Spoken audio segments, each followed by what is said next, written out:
बिस्मिल्लाहिर्रहमानिर्रहीम। सर जी चैप्टर 2 जो है ये शुरू करने से पहले चैप्टर 1 की कुछ बातें जो कल मैंने नहीं की थी और मैंने कहा था वो मैं चैप्टर 2 के साथ बताऊंगा, वो शुरू करनी है। हमारा डे 1 सेशन 1 है और इसमें हमने चैप्टर 2 आज कवर करना है। चैप्टर 2 है तो इम्पोर्टेंट, गच्चे पता नहीं क्या बात है आई कैप की नज़र में ये उस तरह छाया नहीं है। 2-3 अटैम्प्ट से अगर हम इसको देखें उसने इसमें से नहीं पूछा जा रहा।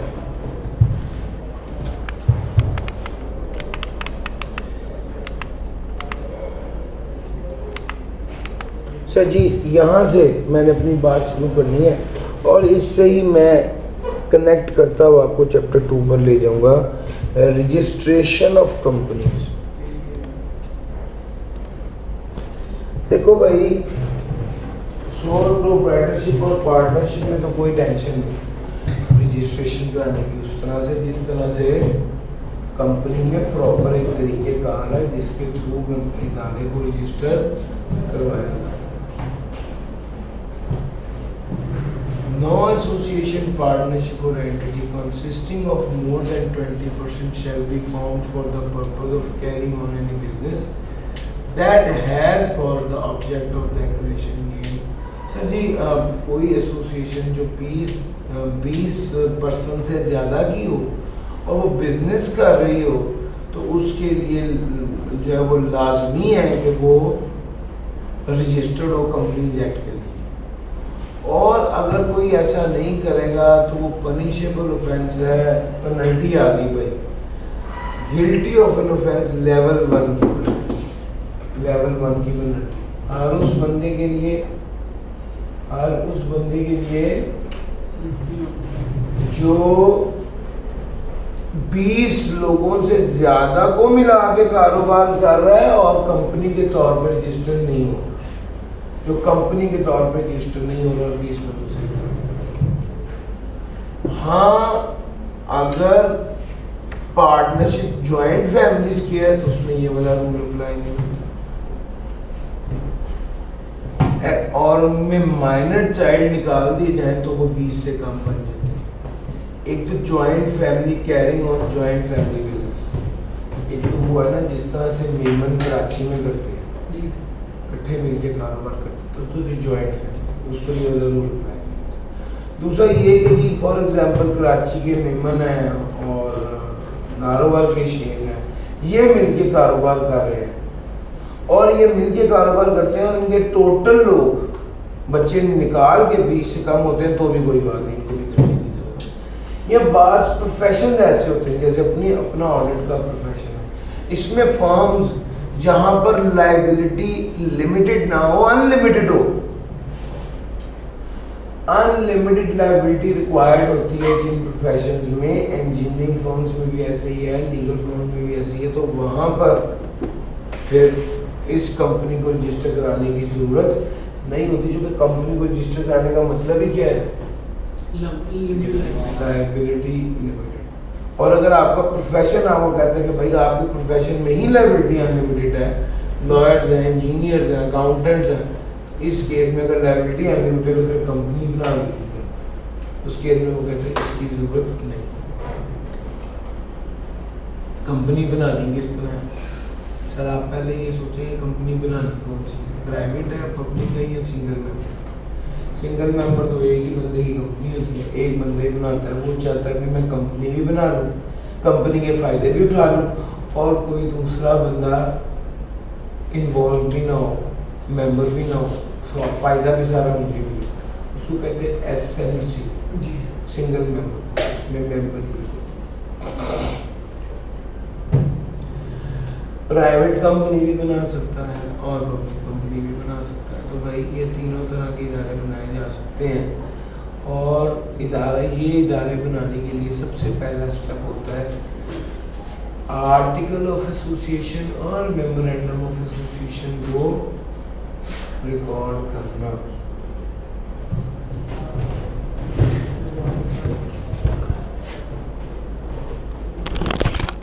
आर्टिकल ऑफ एसोसिएशन और मेमोरेंडम ऑफ एसोसिएशन को रिकॉर्ड करना, ये दो बुनियादी कॉन्स्टिट्यूशनल डॉक्यूमेंट्स जो होंगे तो बात बनेगी। कॉन्स्टिट्यूशनल बुनियादी documents.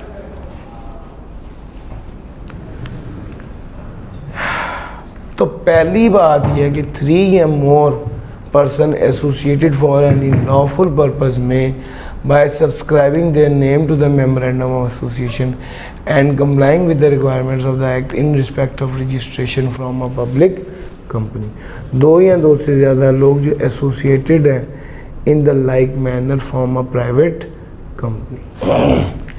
Any one person may form a single member company by complying with the requirements in respect of registration of a private company and such other requirements as may be specified.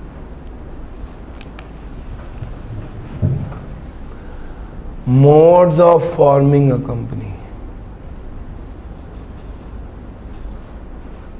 Modes of forming a company.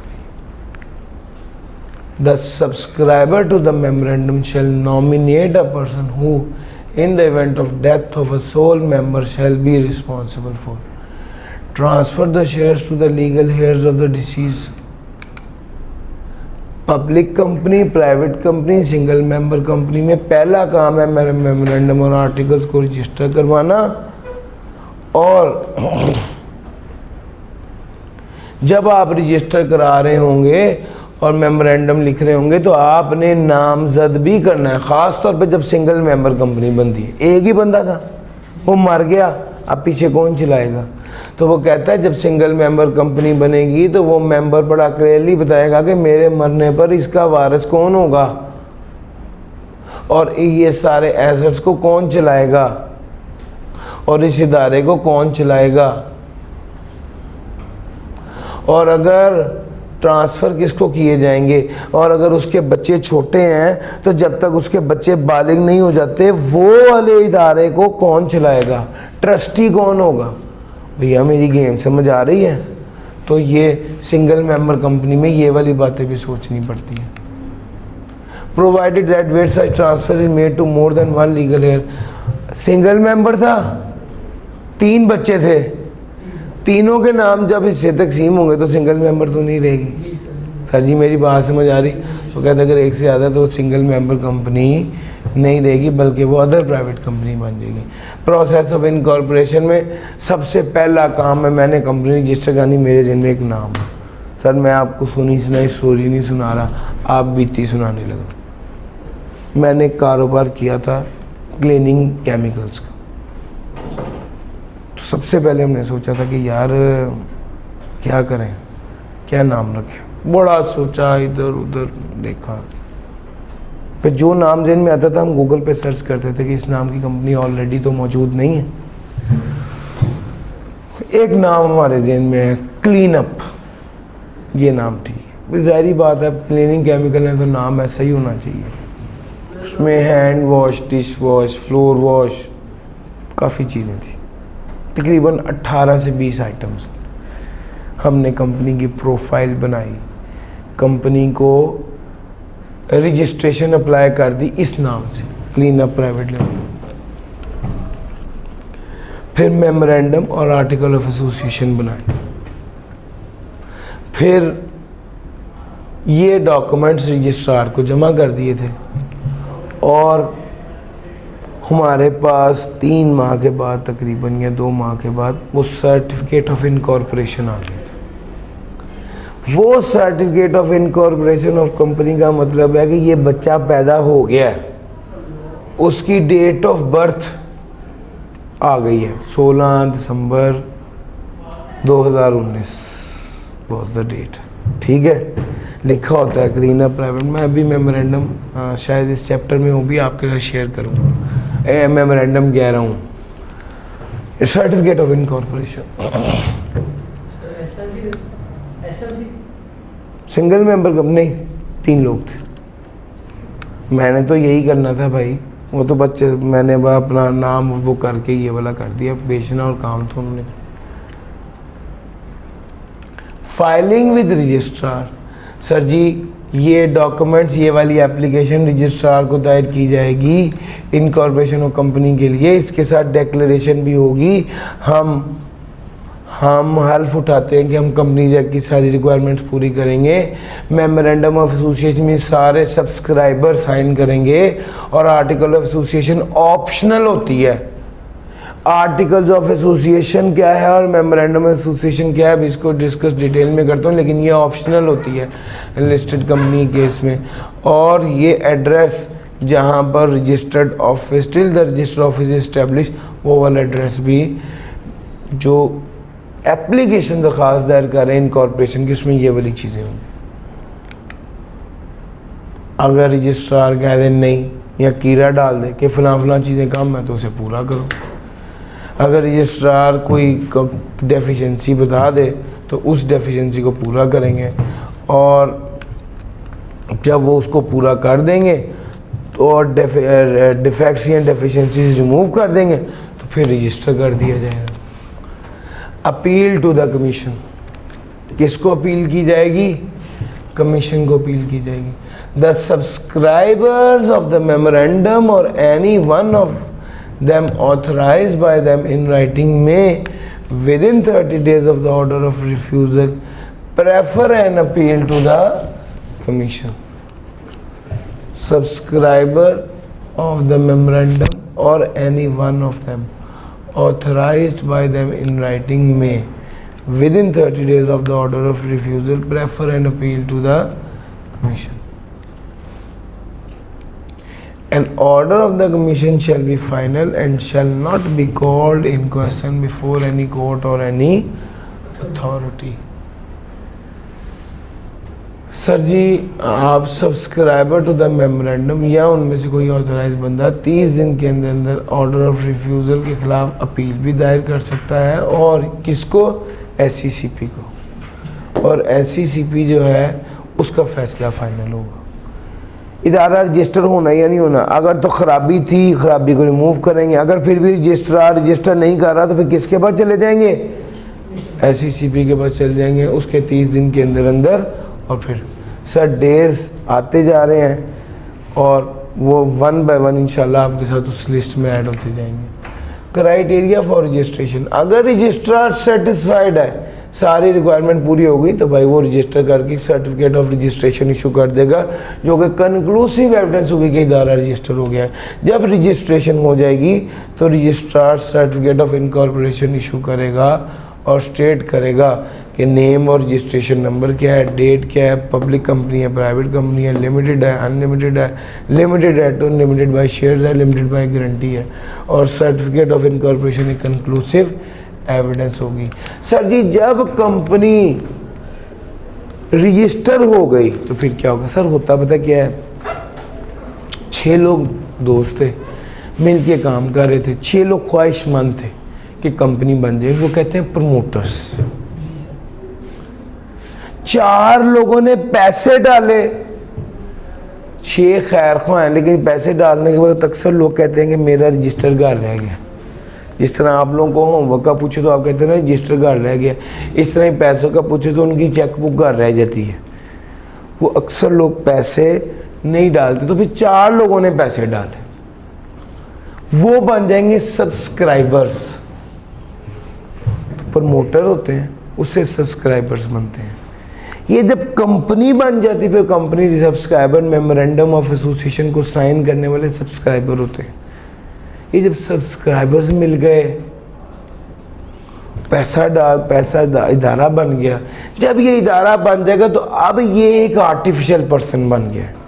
अब उस इदारे की अलहदा शनाख्त है। पहले ये 4 लोग थे, इन 4 लोगों ने मिलकर एक नए इदारे को जन्म दे दिया, जिसकी एक अलहदा कानूनी हैसियत है। कल बड़ी लंबी चौड़ी बात की अलहदा शनाख्त का क्या मतलब है, लेकिन ये अलहदा हो जाएंगे, इदारा अलहदा हो जाएगा। ये इदारे को चला रहे होंगे लेकिन उस इदारे की कानूनी हैसियत होगी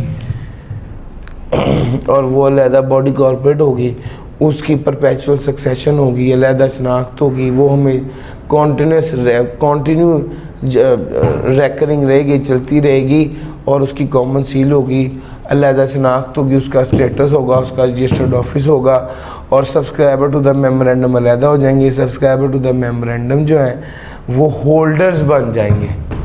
मेमोरेंडम के सब्सक्राइबर क्या बन जाएंगे? शेयर होल्डर बन जाएंगे। और जो बंदे नामजद थे वो उस इदारे के डायरेक्टर बन जाएंगे। तो भैया मतलब सवाल इस तरह से आ सकते, 4 लोग मिलके कंपनी बना रहे थे, कंपनी बन गई, अब क्या होगा? कंपनी बन गई तो कंपनी की अलहदा शनाख्त होगी, कंपनी के शेयर होल्डर होंगे, कंपनी की कॉमन सील होगी, कंपनी का अलहदा ऑफिस होगा, कंपनी की अलहदा कानूनी हैसियत होगी। ये लोग जो कंपनी को बनाने वाले थे, जो नामजद डायरेक्टर था वो डायरेक्टर बन जाएगा, बाकी सारे सब्सक्राइबर टू द मेमोरेंडम जो है वो क्या बन जाएंगे? शेयर होल्डर्स बन जाएंगे, मालिक बन जाएंगे कंपनी। सर समझ आ रहा है? ऐसा हो जाता है। मिनिमम नंबर ऑफ मेंबर्स की बात मेरे ख्याल में मैंने कल कर दी थी। लो सर, चैप्टर 1 की वो बातें जो वो बंद हो गए। सर जी 1 मिनट पॉज कीजिएगा इसको। बिस्मिल्लाहिर्रहमानिर्रहीम। सर जी अब चैप्टर नंबर 2, चैप्टर नंबर 2 की जब बात करूंगा तो उसमें आता है मेमोरेंडम और आर्टिकल्स और उसमें तब्दीली। मेन ये बातें, मेमोरेंडम क्या है इसको ज़रा डिस्कस करते हैं। सर मेमोरेंडम किसी इदारे का शनाख्त है,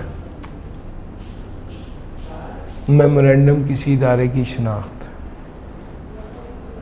जिस तरह हम कोई मशीन देखते हैं, हम कोई नया मोबाइल लेते हैं तो उस मोबाइल के कवर पे लिखा होता है इसका नाम क्या है, इस मॉडल का, ये मॉडल के अंदर क्या फीचर्स हैं, इसका क्या नाम है, ये मेमोरेंडम है।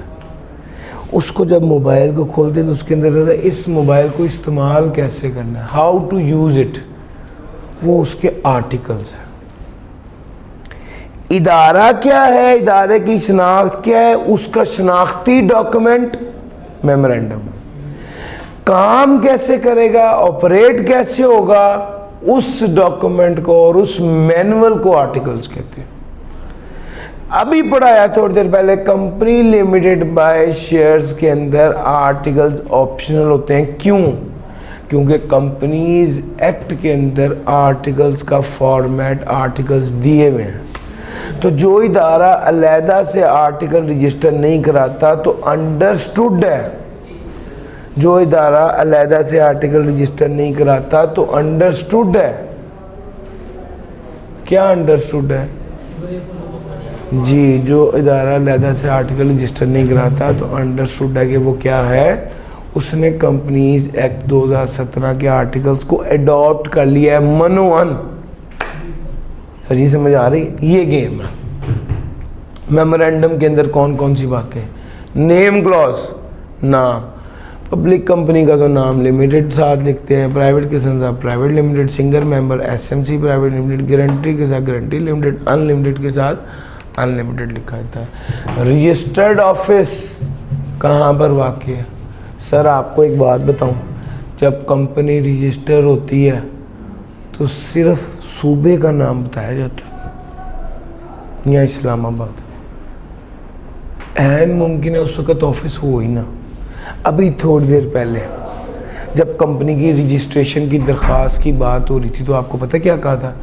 कम्युनिकेट करने का एड्रेस बताएं। जब तक कंपनी रजिस्टर नहीं होती तब तक कहाँ कम्युनिकेट करना है उसका एड्रेस बताएं। इसका मतलब है कंपनी का रजिस्टर्ड ऑफिस अभी नहीं। ये कंपनी का रजिस्टर्ड ऑफिस हो भी सकता है हो, लेकिन अगर ना भी हो तो चलेगा।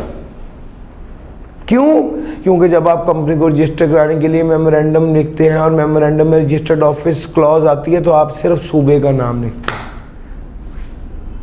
अगर इस्लामाबाद है तो इस्लामाबाद लिख देंगे। तो भैया रजिस्टर्ड ऑफिस सूबे का नाम या Islamabad.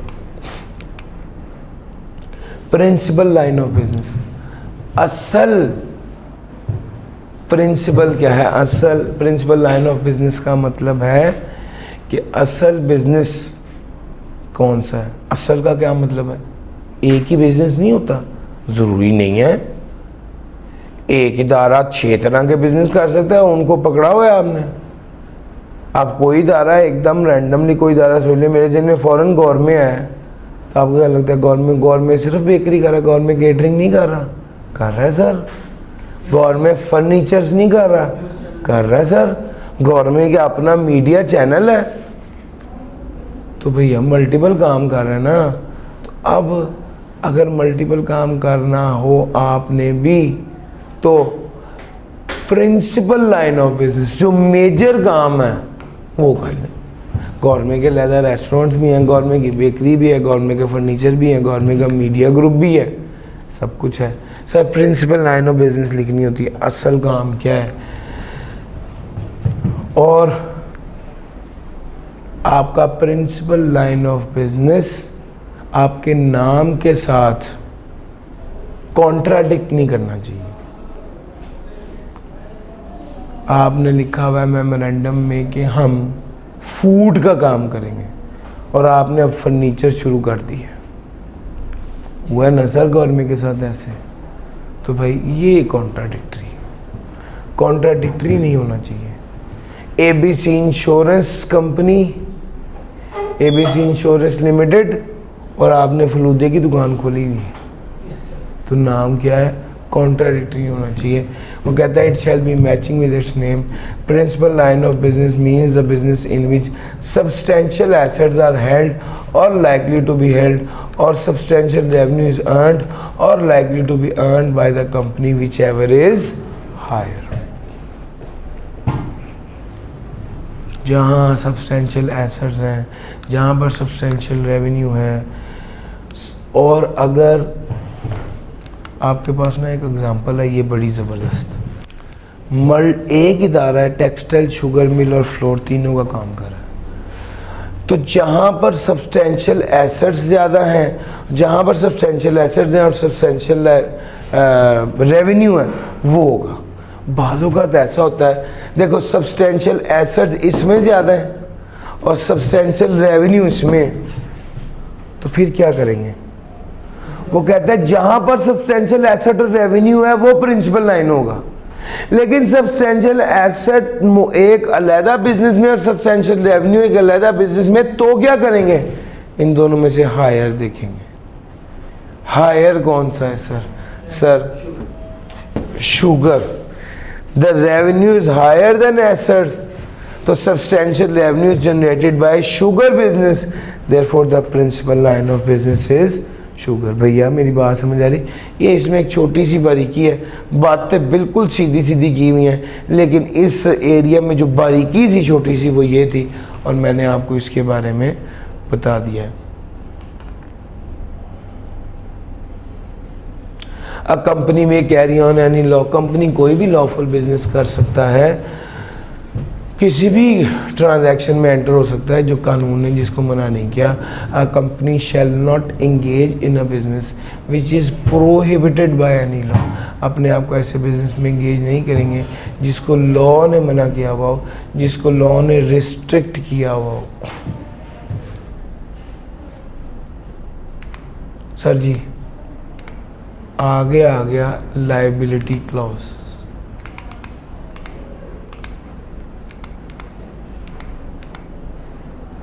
Company limited by shares में limited liability of the members is limited. Company limited by guarantee में liability of the member is limited, लेकिन जाहिर बात है जब लायबिलिटी क्लॉज है, अब हमने अगली प्रिंसिपल लाइन ऑफ बिजनेस के बाद अगली क्लॉज लायबिलिटी क्लॉज की बात शुरू कर दी। बड़ा क्लियरली लिखेंगे आपकी, शेयर्स के केस में लायबिलिटी लिमिटेड है और गारंटी के केस में लायबिलिटी लिमिटेड है। हाँ, एडिशनल सेंटेंस क्लैरिफाई करेगा कितनी liability in the event of winding up है, ये लिखा जाएगा किस बंदे की कितनी लायबिलिटी वाइंडिंग अप के मौके पर होगी। और अगर लायबिलिटी अनलिमिटेड है तो लिखेंगे मेमोरेंडम ऑफ एसोसिएशन में ये बात बहुत क्लियरली लिखी जाएगी। ऑथराइज शेयर कैपिटल कितना होगा मेमोरेंडम ऑफ एसोसिएशन में ये बात लिखी जाएगी। मैक्सिमम नंबर ऑफ शेयर जो इशू किया जा सकता है, जिसको सब्सक्राइब किया जा सकता है। सब्सक्राइब का क्या मतलब होता है? आसान समझाने के लिए बता रहा हूँ, ख़रीदा जा सकता है, परचेज किया जा सकता है, एक्वायर किया जा सकता है। हर सब्सक्राइबर ऑफ मेमोरेंडम जो है उसके पास कम से कम एक शेयर होना चाहिए, और सब्सक्राइबर अपने नाम के साथ जितने शेयर उसने लेने का अहद किया है वो लिखेगा। और कंपनी लिमिटेड बाय गारंटी में ये वाली क्लॉज शामिल नहीं होगी अगर शेयर कैपिटल ना हुआ तो। ज़ाहिरी गल है, शेयर कैपिटल ही नहीं होगा तो ऑथराइज शेयर कैपिटल क्लॉज भी उस इदारे के मेमोरेंडम ऑफ एसोसिएशन में नहीं होगी। अंडरटेकिंग या सब्सक्रिप्शन क्लॉज, सर यहाँ पर आप हल्फ उठा रहे हैं और यहाँ पर आप बता रहे हैं कि जनाब हम लोग जिनके नाम सब्सक्राइबर्स टू द मेमोरेंडम में लिखे हुए हैं वो सब अहद करते हैं कि हम एग्री हैं कि हम ये इदारा बनाना चाहते हैं और हम ये इतने शेयर्स खरीदेंगे जितने शेयर्स हमारे नाम के ऑपोजिट में लिखे हुए हैं। ये वाली भी जुमला लिखा जाता है, इस पर बंदों के नाम होते हैं, वो सारे लोग साइन करते हैं और एक गवाह की मौजूदगी में साइन करते हैं जिसके भी नाम नोट होते हैं। और मेमोरेंडम आर्टिकल जो है, सर जी मुक गई गल्ला। मेमोरेंडम में फिर कौन कौन सी क्लॉजेज हुई? नेम क्लॉज, दूसरे नंबर पे रजिस्ट्रेशन ऑफिस क्लॉज, तीसरे नंबर पे principal line of business clause, चौथे नंबर पे लायबिलिटी क्लॉज, पांचवें नंबर पे subscription clause, authorize share capital clause, छठे नंबर पे सब्सक्रिप्शन क्लॉज। सर जी मेरी बात समझ आ रही है? अच्छा जनाब, ये प्रिंटेड होना चाहिए, मेमोरेंडम एसोसिएशन पैराग्राफ में डिवाइडेड होना चाहिए, डेटेड होना चाहिए, साइन होना चाहिए, सारे सब्सक्राइबर इसको साइन करें। और हर company upon request and payment of the prescribe amounts by member 14 दिन of with in 14 days a copy of memorandum association और आर्टिकल ऑफ एसोसिएशन के अंदर उस बंदे को दी जाएगी। हर बंदा, हर कंपनी के लिए लाजमी है कि किसी भी मेंबर की रिक्वेस्ट पर उसको आर्टिकल ऑफ एसोसिएशन की कॉपी फीस जमा करवाने के 14 दिन के अंदर प्रोवाइड कर दी जाए। Boring powers to be part of memorandum, boring powers to be the part of memorandum of association, article of association is deemed to include powers to enter into any arrangement of obtaining loan, advance, finance, credit and to issue other securities not based on interest for raising resources from a scheduled bank, finance institution or general public. Understood है कि इदारा बना है तो उसके पास boring power है और समझा जाएगा कि मेमोरेंडम एसोसिएशन में इस बात की इजाज़त दी गई है। अलबत्ता एक चीज़ है, आप चूँकि रिवीजन कर रहे हैं तो आपको भी बता रहा हूँ कि भैया कमेंसमेंट ऑफ बिजनेस के सर्टिफिकेट के बाद आप बोरो कर सकते हैं। Certificate of commencement of business की इशुएंस के बाद आप बोरिंग कर सकते हैं, उससे पहले आप बोरिंग नहीं कर सकते। सरनाम, अब क्लॉजेस को डिटेल में जाने लगे। नाम कौन से नहीं रख सकते, ऐसा नाम नहीं रख सकते जिसको SCCB ने मना किया है। ऐसा नाम नहीं रख सकते जिससे जो इनअप्रोप्रिएट है, गैर इखलाकी है, गंदा गाली है, गाली वाला नाम नहीं रख सकते। अनडिजायरेबल, डिसेप्टिव है, नाम ऐसा रखें जो अच्छा नाम हो, अट्रैक्टिव नाम हो। ऐसा नाम ना रखें जिससे लोग धोखा खाएं। ऐसा नाम ना रखें जिससे किसी के जज्बात मजरूह हों, मजहबी जज्बात मजरूह हों। यानी मिसाल के तौर पे क्रिश्चियंस के ख़िलाफ़ नाम रख देते हैं लोग, शियों के ख़िलाफ़ रख देते हैं, सुन्नियों के ख़िलाफ़ रख देते हैं। ऐसा नाम नहीं रखना चाहिए जिससे जज्बात मजरूह हो, मजहबी जज्बात मजरूह हों। Identical with the name of company already registered, जो ऑलरेडी रजिस्टर्ड इदारा है वो या उस तरह का नाम भी नहीं रखना, रिजेंबलिंग भी नहीं रखना और सेम नाम भी नहीं रखना। सर ऐसा नाम भी अब गौर करना, वहाँ पर था रखना ही नहीं है, यहाँ पर था अप्रूवल के बाद रखना है। ऐसा नाम भी नहीं रखना जिससे ऐसा सजेस्ट हो जैसे आपका को पैट्रोनेज का मतलब है मुंसलिक हैं आप, पास्ट या प्रेजेंट पाकिस्तानी या foreign head of state, Parvez Musharraf real estate. ऐसा नाम नहीं रख सकते। कोई ऐसा नाम नहीं रख सकते जिससे लगे कि आप किसी डिपार्टमेंट का हिस्सा हैं।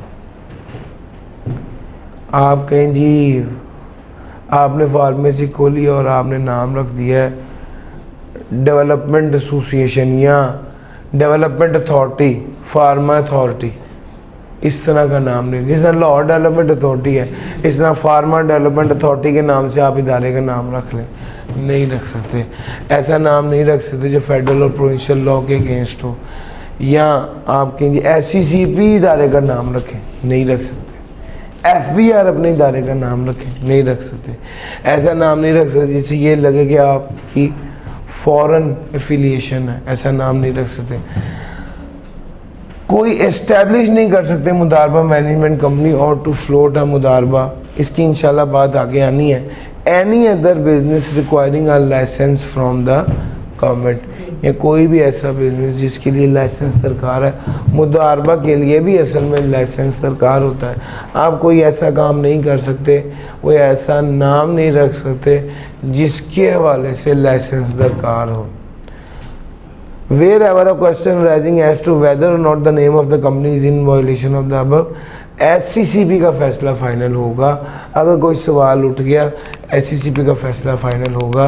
सर जी आप दरख्वास्त देंगे रिजर्वेशन ऑफ नेम के लिए, तो वो दरख्वास्त देने के बाद अगर वो दरख्वास्त मंजूर हो गई तो 60 दिन तक आपके नाम रिजर्व कर दिया जाएगा।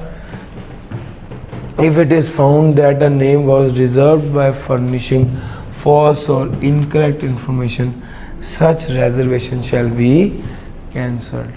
The person making application shall be liable to a penalty. जो person अप्लाई करता है वो penalty के लिए liable होगा। If the company has been incorporated, it shall be directed to change its name. Person जो अप्लाई करता है वो पेनल्टी के लिए लायबल होगा, और अगर कंपनी इनकॉर्पोरेट की गई है तो वो directed to change its name होगा। अगर application is refused by registrar है। जी भाई 60 डेज है सर, 60 डेज के लिए नाम रिजर्व होता है, 60 डेज के लिए नाम रिजर्व होता है। अगर एप्लीकेशन रिजर्वेशन की रिफ्यूज़ कर दी जाए तो ये बंदा 30 दिन के अंदर SCCP को अपील कर सकता है। नाम 60 दिन की रिजर्व होता है।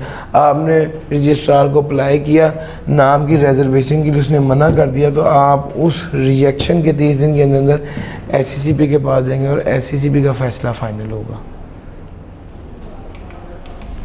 तो रिजर्वेशन ऑफ द नेम की एप्लीकेशन ये वाला एरिया इंपॉर्टेंट है। मुझे पता नहीं क्यों लग रहा है कि इस बार इसमें से सवाल लाजमी आना है।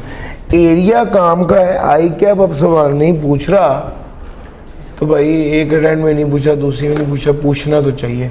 और इसमें अगर नाम पूछा जाए तो सबसे ज़्यादा हिट एरिया नेम वाला है, नेम क्लॉज। अगर नाम, अब दो तरह की गलती हो सकती है।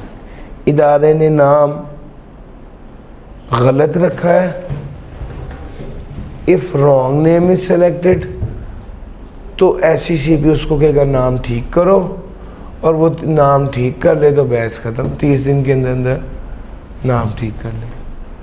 और SCCP registrar shall be force, और फिर 30 दिन के अंदर नाम ठीक करेगा तो रजिस्ट्रार एक नया certificate of incorporation issue, direction of the change, gives opportunity of being heard. Opportunity of being heard देने के बाद वो दोबारा एक सर्टिफिकेट इशू करेगा जिस पर चेंज नाम होगा।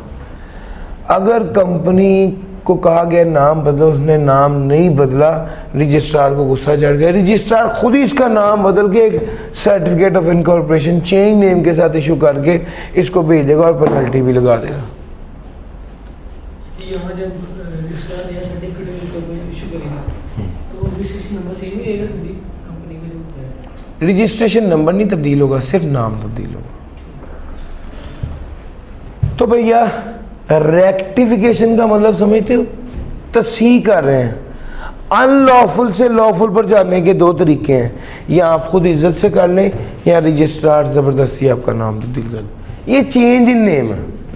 पहले नाम भी आपका ठीक था, आपने कहा नहीं यार मैंने नाम तो रख लिया ABC, लेकिन बड़ा ही मनूस नाम है, जब का ये नाम रखा है कारोबार ही नहीं चल रहा। आपने अब सोचा मैंने अपने इदारे का नाम रखना है PQR, ठीक है, तो जनाब आप ऐसा कर सकते हैं, बिल्कुल कर सकते हैं। स्पेशल रेजोल्यूशन रजिस्ट्रार से अप्रूवल, और आपका अप्रूवल भी दरकार नहीं है अगर आपका नाम आपके नाम में तब्दीली सिर्फ ये हो रही है कि आप प्राइवेट से पब्लिक कंपनी में जा रहे हैं, या प्राइवेट से public unlisted, private single member से अदर प्राइवेट कंपनी में जा रहे हैं, प्राइवेट लिमिटेड बन रहे हैं, प्राइवेट से पब्लिक बन रहे हैं, लिमिटेड या अनलिमिटेड बन रहे हैं, ये गारंटी बन रहे हैं।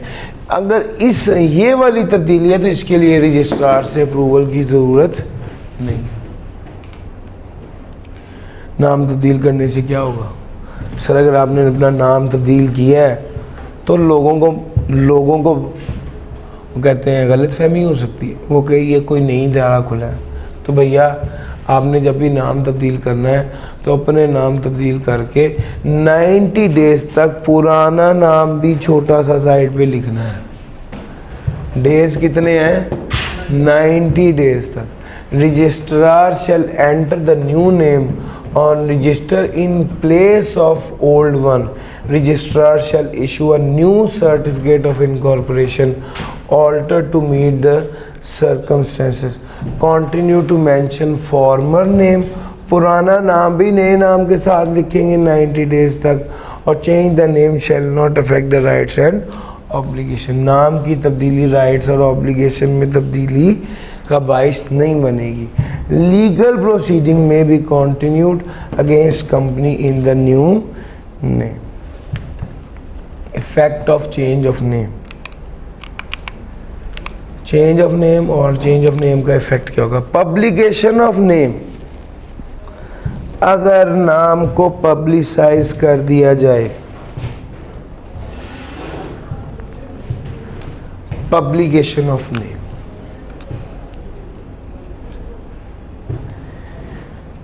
नाम कहाँ कहाँ लिखना है सर?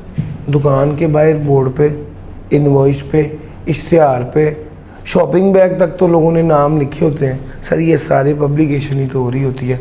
वो कहता है आपने नेम और इनकॉर्पोरेशन नंबर हर लिमिटेड कंपनी का, हर ऑफिस के बाहर, प्लेस ऑफ बिजनेस के बाहर वाशगाफ क्लियर पोजीशन पर लिखा होना चाहिए, एक उर्दू में और एक अंग्रेजी में। कंपनी डिस्प्ले करेगी सर्टिफाइड कॉपी। आपने अक्सर गौर किया होगा कि इदारे का दफ्तर होता है, पीछे एक बड़ी होती है फ्रेम पड़ा होता है, फ्रेम को देखेंगे वो इनकॉर्पोरेशन का सर्टिफिकेट होता है। Name and address of registered office, telephone, fax number, email, website shall be mentioned on all documents appear to be the document of the company. Level 1 penalty of company and its officer for not displaying name in a manner provided. Officer shall be personally liable for the debts of the company.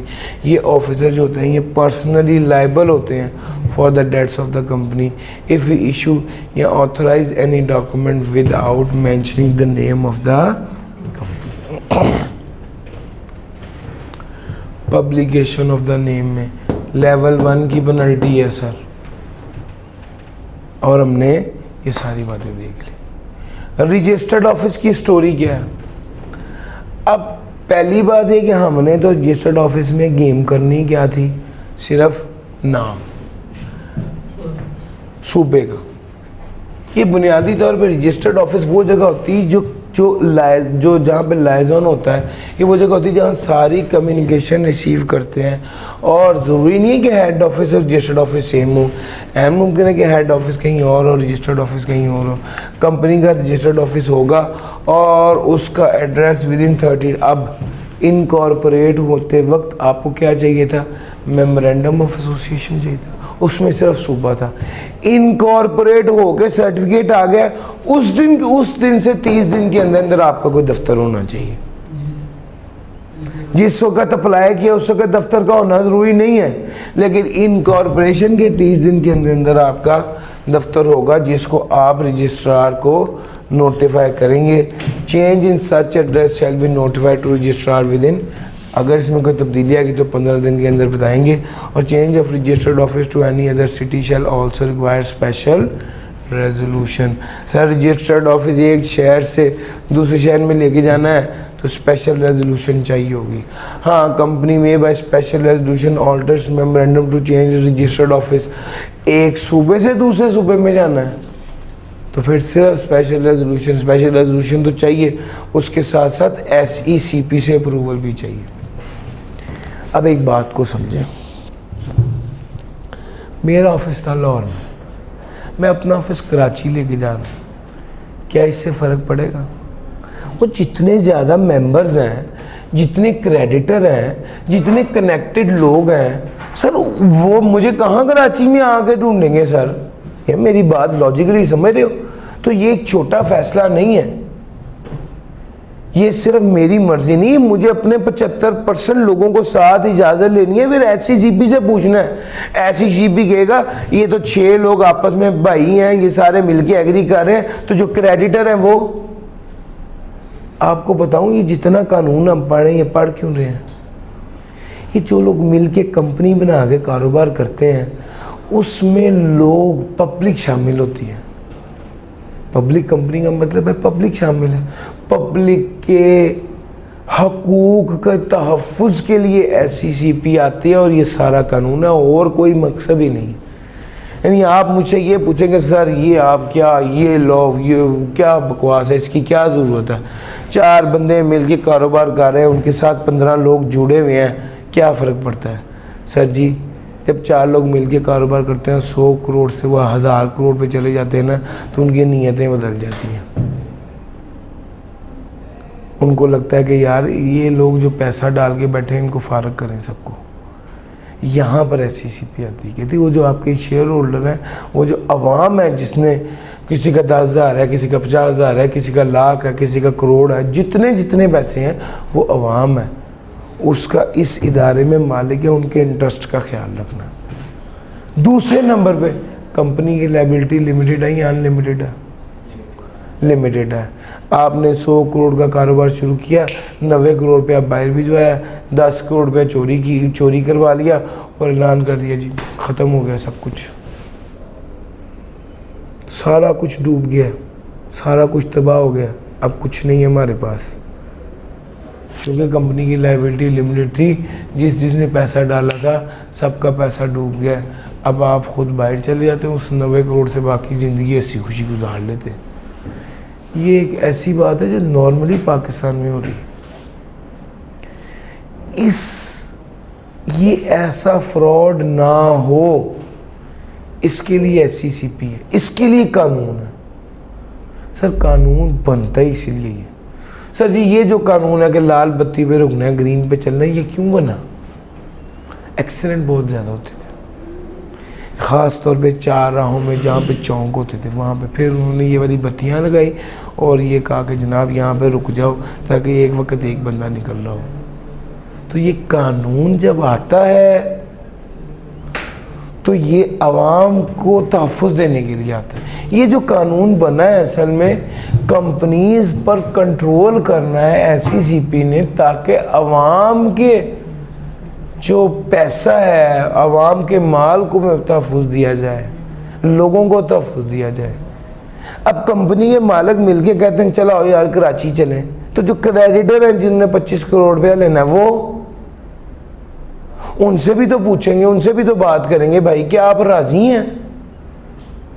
मेरा point समझ आ रहा है? ये आपका framework, ये back and पे ये चीज़ें सेट होनी चाहिए कि यार असल में कंपनी लॉ है क्या, कंपनी का कानून क्या है, और कंपनी को क्यों, कंपनी के वजह से कानून बनाने की ज़रूरत क्यों पेश आई। सर समझ आ रही है? तो ये कहीं ना कहीं बेस जो है वो आपके जहन में होनी चाहिए। इसीलिए ही जब आपके जहन में ये वाली बेस होती ना, फिर आपको समझ आती कि SCCP आ गया दरमियान में। हालांकि मालकों से बात हो गई थी, वो कह रहे थे इस्लामाबाद ले जाते हैं, कराची ले जाते हैं, दफ्तर कोई मसला नहीं है, लेकिन उन्होंने कहा भाईजान SCCP को अप्लाई करना पड़ेगा, उससे अप्रूवल लेनी पड़ेगी। और वे कंपनी एक्चुअली शिफ्ट ये करना चाहता है, रजिस्ट्रार को भी 15 दिन के ऑफ द शिफ्टिंग के अंदर अंदर बताना पड़ेगा। Alteration involve transfer of registered office, एक जुरिस्डिक्शन से दूसरी जुरिस्डिक्शन में, तो फिजिकल रिकॉर्ड भी दूसरे रजिस्ट्रार के पास भेजना पड़ेगा। SCCP सेटिस्फाइड होना चाहिए उसको कि क्या कंपनी के बनाने का ऑब्जेक्ट क्लोज था, वो सर्कमस्टेंसेस क्यों तब्दीली कर रहे हैं, और क्या डिस्क्लोजर दे दिया गया सारे क्रेडिटर्स को। सर जी डिस्क्लोजर दे दिया गया क्रेडिटर्स को।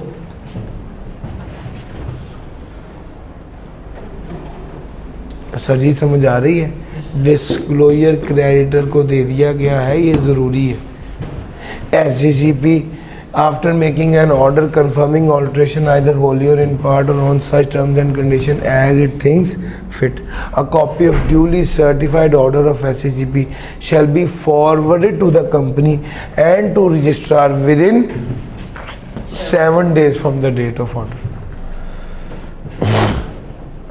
A certified copy of SCCP's order and a printed copy of altered memorandum of association shall be filed with registrar within 30 days of the order. Sir, SCCP order करेगा, confirm करेगा alteration को, और copy of the duly certified order of the SCCP forward कर दिया जाएगा company को and to registrar within 7 days. आमतौर पर रजिस्ट्रार के हवाले से उसने क्या कहा है, 15 दिन, यहाँ पर कितने दिन कह रहा है, 7 days of the order. Sir SCCP के ऑर्डर की कॉपी फॉरवर्ड कर दी जाएगी रजिस्ट्रार को और कंपनी को 7 डेज के अंदर अंदर।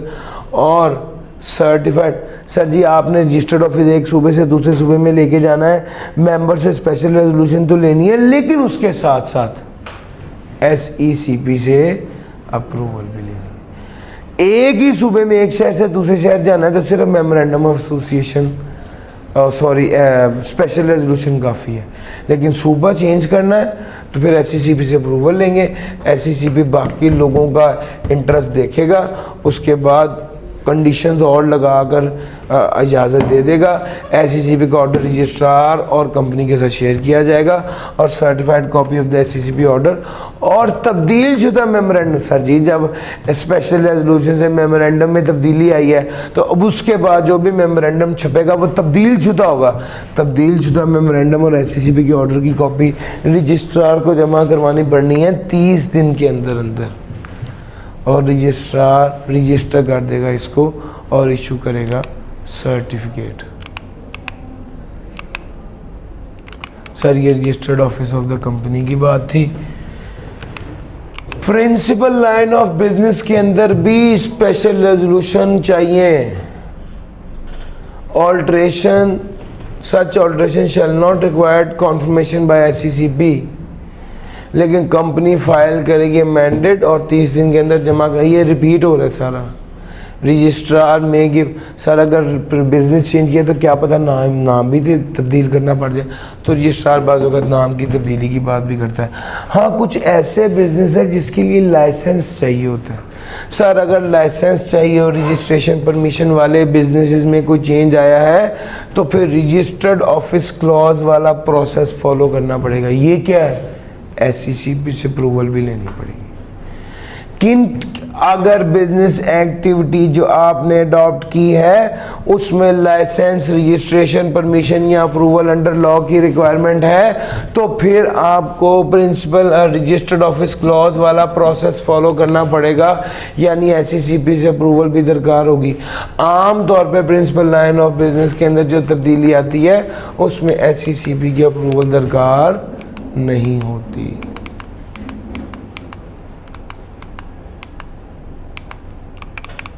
लो सर,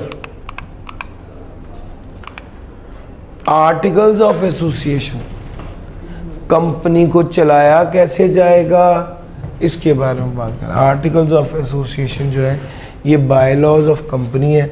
सबऑर्डिनेट टू कॉन्स्टिट्यूशन। ये मेमोरेंडम के मातहत होते हैं, बायलॉज ऑफ द कंपनी है, कंपनीज एक्ट के भी मातहत होते हैं। इसके कंपनी लिमिटेड बाय शेयर्स जो है या तो वो खुद अपने आर्टिकल रजिस्टर कराएं या अडॉप्ट कर लें वो आर्टिकल जो कंपनीज एक्ट में मौजूद है। सर अदर कंपनीज के लिए आर्टिकल्स की रजिस्ट्रेशन ज़रूरी है, सिर्फ कंपनी लिमिटेड बाय शेयर्स के लिए आर्टिकल की रजिस्ट्रेशन ज़रूरी नहीं है। गारंटी लिमिटेड और अनलिमिटेड कंपनी के लिए अगर उनका शेयर कैपिटल है तो अमाउंट ऑफ शेयर कैपिटल लिखेंगे, अगर शेयर कैपिटल नहीं है तो नंबर ऑफ मेंबर्स लिखेंगे। आर्टिकल ऑफ एसोसिएशन लिस्ट बनाएगा और स्पेसिफाई करेगा कि वोटिंग राइट्स क्या हैं डिफरेंट क्लास के, और अगर कंपनी कॉन्ट्राडिक्ट करती है तो इस पर भी पेनल्टी होगी। सर आर्टिकल्स की कॉन्ट्राडिक्शन की वजह से भी पेनल्टी है सर। इस पेनल्टी में उसने सिर्फ पेनल्टी की बात की, लेवल को नहीं लिखा हुआ। इसको एक बार आप देख भी लीजिएगा कौन सी, हाँ वैसे करता है आमतौर पे, यहाँ पर उसने किया नहीं है। एक बार आप भी देख लीजिए, इसको कंफर्म कर लेना कि ये कौन से लेवल की, यहाँ पर उसने किताब में तो स्पेसिफाई नहीं किया। सर टेबल ए, अब आपने चूंकि रिवीजन कर रहे हैं तो अब आप इस टेबल को पढ़ेंगे तो आप देखेंगे यार ये तो सारी बातें हमने पढ़ी हुई हैं। बिजनेस शेयर को ट्रांसफ़र कैसे करना है, बैंक अकाउंट की detail, transmission, meeting, voting, notice, proxy, directors, powers of directors, minutes, common seal, disqualification of directors, proceedings, vacancies को फाइल करना, डिविडेंड अकाउंट्स। चैप्टर जेन में लाते जाएं, टॉपिक जेन में लाते जाएं, सारी बातें वही तो हैं। सर टेबल ए अप्लाई होगा, अगर कुछ नहीं है तो टेबल ए है, अगर कुछ कंपनी ने लहदा से मेंशन किया हुआ है तो वो वाला बात चलेगी। हाँ अगर कंपनी ने मेंशन नहीं किया तो टेबल ए चलेगा, अगर कंपनी ने खुद कहा है जो बात तो वो वाली बात चलेगी। लेकिन कोई बात ऐसी नहीं होनी चाहिए जो कॉन्ट्राडिक्ट कर रही हो। आर्टिकल्स ऑल्ट्रेशन, अगर आर्टिकल एसोसिएशन में कोई तब्दीली करनी है तो की जा सकती है। सर आर्टिकल्स ऑफ एसोसिएशन में तब्दीली की जा सकती है, ये एक सवाल है, तो इसका जवाब है बिल्कुल की जा सकती है, मगर आर्टिकल एसोसिएशन में कोई तब्दीली की जा सकती है तो इसका जवाब है बिल्कुल तब्दीली की जा सकती है, लेकिन स्पेशल रेजोल्यूशन करनी पड़ेगी। और जो लोग अभी थोड़ी देर पहले बताया, जो क्लास ऑफ शेयर होल्डर जो अफेक्ट हो रहे थे उनकी 3/4 मेजॉरिटी थी, याद है अभी मैंने कराया ये सर, इसी असूल की एप्लीकेशन आपको करा दी है। भैया अगर स्पेशल रेजोल्यूशन का ताल्लुक किसी ऐसी मैटर से है जिससे कोई पर्टिकुलर क्लास अफेक्ट हो रही है तो जो अफेक्टेड क्लास है उसकी 3/4 मेजॉरिटी एग्री करेगी तो वो रेजोल्यूशन पास होगी। Sir copy of altered article of association shall be filed with registrar within 30 days. Altered article of association 30 दिन के अंदर अंदर भेजी जाएगी। Registrar shall register the same, इसी रजिस्ट्रार जो है वो इसी रजिस्टर को रजिस्टर द सेम, ये इसी को रजिस्टर करेगा। सर कोई भी कंपनी कोई भी मेमोरेंडम और आर्टिकल में कोई ऐसी बात नहीं लिखी जाएगी जो कंपनीज एक्ट के कॉन्ट्राडिक्टरी हो, और अगर कोई बात मेमोरेंडम और आर्टिकल में ऐसी लिखी गई है जो कंपनीज एक्ट की कॉन्ट्राडिक्टरी हो तो वो डॉक्यूमेंट वॉइड, वो बात वाइड समझी, प्रोविजन वॉइड समझी जाएगी। कंपनी हर मेंबर को सेंड करेगा with in 40 days of the payment memorandum या आर्टिकल, ये बात हम पहले कर चुके हैं। तब्दील जब मेमोरेंडम और आर्टिकल तब्दील हो जाएंगे तो तब्दीली के फौरी बाद उसके बाद जब भी मेमोरेंडम और आर्टिकल इशू होंगे तो तब्दील शुदा इशू किए जाएंगे। अगर तब्दील शुदा इशू ना किए गए तो यहाँ पर भी पेनल्टी है। Effect of memorandum and articles, ये सर हम आपको पहले बात बता चुके हैं। जब मेमोरेंडम और आर्टिकल रजिस्टर हो गए तो कंपनी बन गई, कंपनी बन गई तो अब कंपनी में पहला काम है कि जी कंपनी कहना है मैं बन गई हूँ, लाओ जितने पैसों का वादा किया था सब्सक्राइबर ने वो वाले पैसे दें। तो इनकॉर्पोरेशन के 30 दिन के अंदर जो सब्सक्राइबर हैं वो पैसे दे देंगे। अगर शेयर मनी डिपॉजिट ना की गई, यार आपने वादा किया हम पैसे देंगे, 30 दिन के अंदर इनकॉर्पोरेशन के पैसे नहीं दिए तो ख़त्म, name of the subscriber remove कर दिया जाएगा। Registrar shall give such direction to company as deems appropriate. Receipt of subscription money from subscriber shall be reported by company to registrar on a specified form within 45 days from the date of incorporation, accompanied by a certificate by a practicing CA और CMA।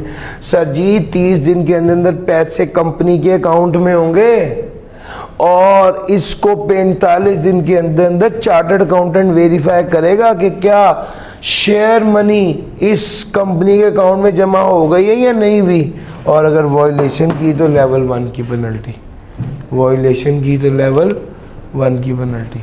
ये वाला आखिरी बात है इस area की, इसमें वो ये कहता है कि भाई कौन से फॉर्म्स हैं। सर आपके कंपनीज एक्ट में फॉर्म्स बने हुए हैं, यस सर, रेडीमेड फॉर्म है, बस आपने उसमें ये sir company limited bye share के लिए जो है वो फॉर्म टेबल ए और टेबल बी है। कंपनी लिमिटेड बाय गारंटी है तो टेबल सी है। Company limited by guarantee having share capital है तो टेबल डी है। अनलिमिटेड कंपनी के लिए टेबल ई है। कल मैंने आपको जब पढ़ाया था नॉट फॉर प्रॉफिट तो टेबल एफ मैंने उस वक्त भी बताया था, तो क्रॉस रेफर भी हो सकता है। यानी ये सवाल उसने आपसे एमसीक्यू में पूछना है कि अगर अनलिमिटेड कंपनी हो तो उसके फॉर्म के लिए कौन सा टेबल है, टेबल बी सी डी ई।